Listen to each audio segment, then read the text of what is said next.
మల్కాజిగిరిలో పోటీ చేస్తే ఖచ్చితంగా గెలిచే అవకాశం ఉన్న కోణంలో అగ్రనేతలందరూ కూడా ఆశాభావంలో ప్రదర్శనలు చేస్తున్నారు. సానుకూల ఫలితాలు ఉంటాయని ఆశాభావం. ఇక బీజేపీ నుంచి టికెట్ ఆశిస్తున్న హేమాహేములు, కాంగ్రెస్ బీఆర్ఎస్ పార్టీలోనూ ఇదే పరిస్థితి.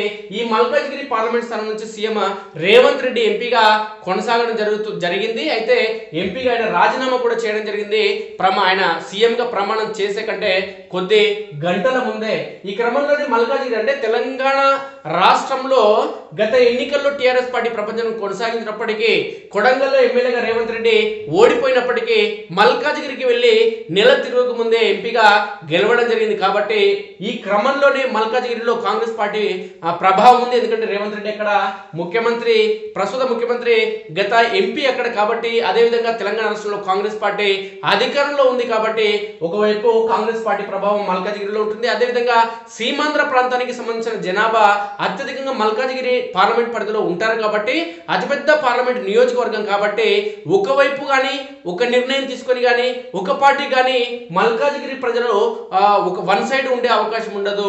ప్రభావశీలి వ్యక్తులకు మాత్రం ఇక్కడ ఓట్లేసి గెలిపించే అవకాశం ఉంటుంది. కాబట్టి పార్టీలకు అతీతంగా ఒకవైపు బీజేపీ కానీ, మరోవైపు బీఆర్ఎస్ కానీ, మరోవైపు కాంగ్రెస్ పార్టీలు అన్ని పార్టీలకు సంబంధించిన అభ్యర్థులు కూడా టికెట్ వస్తే గెలుస్తామని ధీమాతో ఉన్నారు. కాబట్టి ఇక్కడ మహామహులైన అనేక మంది కూడా మల్కాజిగిరి నుంచి ఎంపీగా పోటీ చేసేందుకు ప్రయత్నం చేయడం జరుగుతుంది.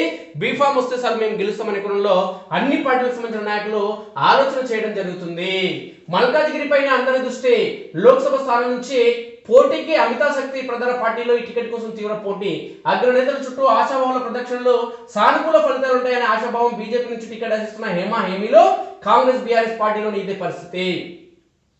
మల్కాజిగిరి దేశంలోనే అత్యధిక ఓటర్లు ఉన్న పార్లమెంట్ స్థానం. భిన్న సంస్కృతులకు నిలయం. ఇక్కడి ప్రజల తీర్పు ఎప్పుడూ విభిన్నమే. ఇలా 1-2 కాదు, ఈ స్థానానికి ఎన్నో ప్రత్యేకతలు ఉన్నాయి. అందుకే రాష్ట్రంలోని ప్రధాన పార్టీల నుంచి అధిక సంఖ్యలో నేతలు ఇక్కడి నుంచి పోటీ చేసేందుకు ఆసక్తి చూపుతున్నారు. కొంత సొంత పార్టీల్లో ఎవరికి వారు ప్రయత్నాలు చేస్తూనే అవకాశం దక్కుతుందంటే కండువా కప్పుకునేందుకు సిద్ధపడుతున్నారు. ఈ క్రమంలోనే పక్క పార్టీల నేతలతో సంప్రదింపులు జరుగుతున్నాయి. స్థానికులే కాకుండా ఇతర జిల్లాలకు చెందిన నాయకులు సైతం మల్కాజిగిరిపై గురి పెడుతున్నారు.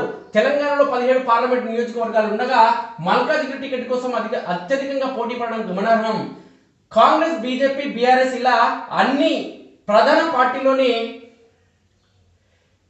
పార్టీలోనూ ఇదే పరిస్థితి నెలకొంది. ఈటల నుంచి మురళీధరరావు దాకా బీజేపీలో నేతలందరూ కూడా టికెట్ కోసం ఆశపడుతున్నారు. మల్కాజిగిరి టికెట్ కోసం బీజేపీలో అత్యధిక మంది నేతలు పోటీ పడుతున్నారు. సీనియర్ నాయకులు Etela Rajender, Koona Srisailam Goud, Muralidhar Rao, Chada Suresh Reddy, Delhi public school chairman Komaraiah, Pannala Harish Reddy, Sama Ranga Reddy తదితరులు ఇక్కడి నుంచి పోటీ చేసేందుకు ఆసక్తి చూపుతున్నారు. ఈటల రాజేందర్ హుజురాబాద్ కు చెందిన నేత అయిన కరీంనగర్ పార్లమెంట్ స్థానంలో సిట్టింగ్ ఎంపీ బండి సంజయ్ ఉన్నందున మల్కాజిగిరి టికెట్ కోసం ప్రయత్నిస్తున్నట్టు తెలుస్తుంది.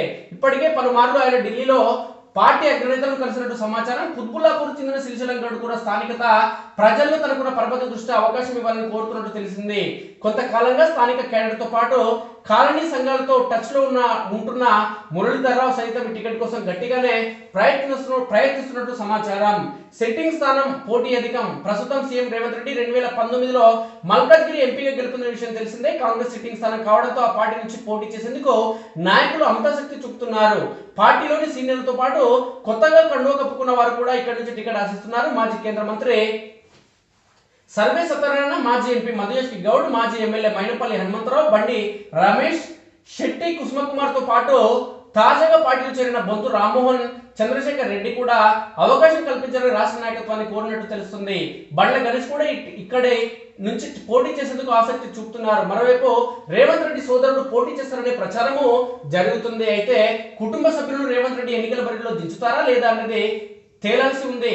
తుది నిర్ణయం అధిష్టానం తీసుకోనున్న నేపథ్యంలో ఎవరు బరిలో ఉంటారనేది సస్పెన్స్ గా మారింది. బీఆర్ఎస్ లో ఎవరెవరంటే మల్కాజిగిరి పార్లమెంట్ స్థానం పరిధిలోని 7 అసెంబ్లీ స్థానాలను ఇటీవల ఎన్నికల్లో బీఆర్ఎస్ గెలుచుకుంది. దీంతో ఈ టికెట్ కోసం చాలా మంది నాయకులు పోటీ పడుతున్నారు. మేడ్చల్ ఎమ్మెల్యే మల్లారెడ్డి తనయుడు భద్రారెడ్డి, మాజీ మంత్రి శ్రీనివాస్ గౌడ్, మాజీ ఎమ్మెల్యే మర్రి జనార్దన్ రెడ్డి ఇక్కడి నుంచి పోటీ చేసేందుకు ఆసక్తి చూపుతున్నారు. ఇక్కడ అవకాశం దక్కని పక్షంలో కాంగ్రెస్ లో చేరి పోటీ చేయాలని మర్రి జనార్దన్ రెడ్డి భావిస్తున్నట్లు ప్రచారం జరుగుతుంది. ఎమ్మెల్సీ షంబీపూర్ రాజు కూడా టికెట్ ఆశిస్తున్నారని తెలుస్తుంది. అసెంబ్లీ ఎన్నికలకు ముందు బీఆర్ఎస్ లో చేరిన కాసాని జ్ఞానేశ్వర్ కూడా తమ కుటుంబంలో ఒకరికి మల్కాజిగిరి లేదా సికింద్రాబాద్ స్థానంలో ఒకటి కేటాయించాలని కోరుతున్నట్టు సమాచారం. అయితే ఇక్కడ నుంచి మాజీ మంత్రి మల్లారెడ్డిని బరిలో దించాలని పార్టీ యోచిస్తున్నట్టు తెలిసింది. అయితే అదే సమయంలో అసలు ప్రచారంలో లేని నేతను బరిలో దించిన ఆశ్చర్యం లేదని అభిప్రాయం వ్యక్తమవుతుంది. పునర్విభజనలో భాగంగా 2008లో ఏర్పాటు నియోజకవర్గాల పునర్విభజనలో భాగంగా 2008లో మల్కాజిగిరి లోక్సభ స్థానం ఏర్పడింది. దీని పరిధిలో కుత్బుల్లాపూర్, కూకట్పల్లి, ఉప్పల్, ఎల్బీనగర్, మల్కాజిగిరి, మేడ్చల్ కంటోన్మెంట్ అసెంబ్లీ నియోజకవర్గాలు ఉండగా తెలుగు రాష్ట్రాలతో పాటు దేశంలోని ఇతర ప్రాంతాలకు చెందిన పౌరులు నివసిస్తున్నారు. అందుకే ఈ నియోజకవర్గాన్ని మినీ భారత్ గా అభివర్ణిస్తుంటారు. 2009లో జరిగిన ఎన్నికల్లో ఇక్కడి నుంచి కాంగ్రెస్ తరఫున విజయం సాధించిన సర్వేసత్తారన్న తర్వాత కేంద్ర మంత్రిగా వ్యవహరించారు. 2014లో ఇక్కడ నుంచి టీడీపీ అభ్యర్థి చామకూర మల్లారెడ్డి గెలుపొందారు. అనంతరం ఆయన బీఆర్ఎస్ లో చేరగా 2018 అసెంబ్లీ ఎన్నికల తర్వాత మంత్రి అయ్యారు. ఇక 2019 లోక్సభ ఎన్నికల్లో మల్లారెడ్డి అల్లుడు మర్రి రాజశేఖర రెడ్డిని బీఆర్ఎస్ బరిలో దించింది. అయితే కొడంగల్లో కాంగ్రెస్ తరఫున పోటీ చేసి ఓడిపోయిన రేవంత్ రెడ్డి ఇక్కడ నుంచి ఎంపీ అభ్యర్థిగా బరిలో దిగి విజయం సాధించారు. నియోజకవర్గం ఏర్పడిన నాటి నుంచి 3 పర్యాయాలు ఎన్నికలు జరగగా 2 సార్లు కాంగ్రెస్, ఒకసారి టీడీపీని ఇక్కడి ప్రజలు ఆదరించారు. పలు సామాజిక వర్గాల ఓట్లు కూడా కీలకంగా ఉన్నాయి. ఈ క్రమంలో ప్రధాన పార్టీల నేతలు ఎవరికి వారు సానుకూలంగా లెక్కలు వేసుకుంటున్నారు. రాష్ట్రంలో ఏ పార్టీ అధికారంలో ఉందన్న అంశాన్ని ఇక్కడి ఓటర్లు పట్టించుకోరని, జాతీయ స్థాయి అంశాలను పరిగణలోకి తీసుకుని ఆయా అభ్యర్థులను ఆదరిస్తుంటారని ఓ సీనియర్ నేత అభిప్రాయపడ్డారు. అందుకే ఇక్కడ నుంచి ఎలాగైనా బరిలో దిగారని కాంగ్రెస్, బీజేపీ, బీఆర్ఎస్ ముఖ్య నేతలు పేర్కొనడం జరుగుతుంది. 2008లో మల్కాజ్గిరి నియోజకవర్గం ఏర్పడితే అక్కడ పోటీ చేసినటువంటి మొట్టమొదటి వ్యక్తి సర్వేసత్తారన్న అయితేనా ఇక్కడ పోటీ చేసి గెలిచిన తర్వాత కేంద్ర మంత్రి అయ్యిండు. మల్లారెడ్డి ఇక్కడ పోటీ చేసిన వ్యక్తి తర్వాత పోటీ చేసి గెలిస్తే ఈ రాష్ట్రానికి మంత్రి అయ్యిండు. ఇక్కడ నుంచి 2019లో పోటీ చేసి గెలిచినటువంటి రేవంత్ రెడ్డి ఈ రాష్ట్రానికి ముఖ్యమంత్రి అయ్యిండు. కాబట్టి మల్కాజ్గిరి అనేది ఒక బంగారు బాతులాగా ఉంది. కాబట్టి ఖచ్చితంగా ఇక్కడ నుంచి పోటీ చేసే వాళ్ళ రాజకీయం కూడా భవిష్యత్తులో బాగుంటుందనే కోణంలో ఒక చర్చను తెలంగాణ రాష్ట్ర వ్యాప్తంగా పేర్కొనడం జరుగుతుంది. ఇది మినీ భారత్ గా అభివర్ణించడం జరుగుతుంది. దేశంలోని అనేక ప్రాంతాలకు, అనేక రాష్ట్రాలకు సంబంధించిన వ్యక్తులు కూడా, ఇతర దేశాలకు సంబంధించిన నేపాల్ ఇతర దేశాలకు సంబంధించిన వ్యక్తులు కూడా ఇక్కడ వచ్చి నివాసం ఉంటారు. కాబట్టి ఇక్కడ మల్కాజ్గిరి పైన ఓటర్ల ప్రభావం అనేది స్థానికంగా రాష్ట్రంలో ఏ పార్టీ అధికారంలో ఉందనే అంశాన్ని చూడరు అనేది స్పష్టమవుతుంది. జాతీయ అంశాలని ఇక్కడ పరిగణలోకి తీసుకుంటారనే ఒక చర్చ కొనసాగుతుంది.